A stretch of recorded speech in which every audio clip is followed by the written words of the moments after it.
Hammaga assalomu alaykum. YouTube ahli, akajonlar, ukajonlar, bizni opa-singillarimiz ham ko'rib turgan bo'lishi mumkin. Ularga ham salom deymiz. Ta'til yaxshi o'tyaptimi? Bugun biz uy jihozlarini modsiz yasashni o'rganamiz. Qani bo'lmasam boshladik. Biz avvalo prevyuda ko'rganingizdek stollarni yasaymiz.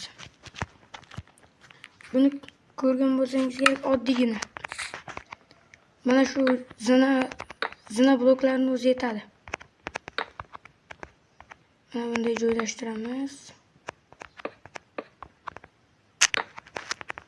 Xo'sh. Mana bu yerga qo'yamiz. Atash ketdim.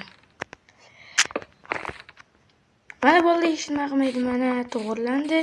Endi bu yog'iga ham shunday qilib qo'yamiz. Mana.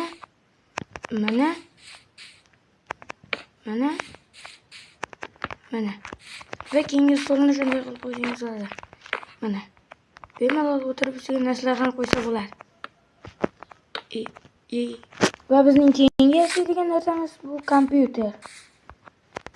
Agar siz o'ynayotganingizni Kuznetsani qishloqda o'zingiz uy qurib olsangiz, bu kompyuterni qursangiz bo'ladi. Bemalol. Xo'sh.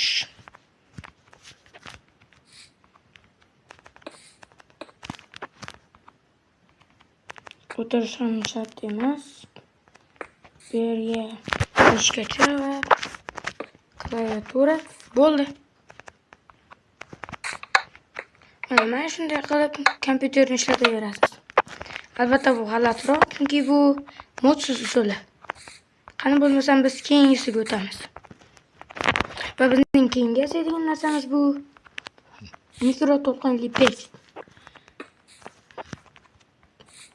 Biz unchaki pechni qo'yamiz va tagiga qaratib o'tirib mana bu lyukni qo'yamiz. Va ustiga ham mana buni o'tirib olib qo'ysak, mana. Tayyor.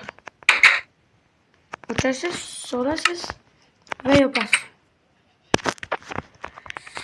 Hamda bu Minecraftning yangi versiyalarida har xil mana shunday lyuklar bo'ladi. Ulardan ham ko'rsangiz bo'ladi. Bugun videomiz shulardan iborat edi va sizga ko'rishguncha deb qolamiz.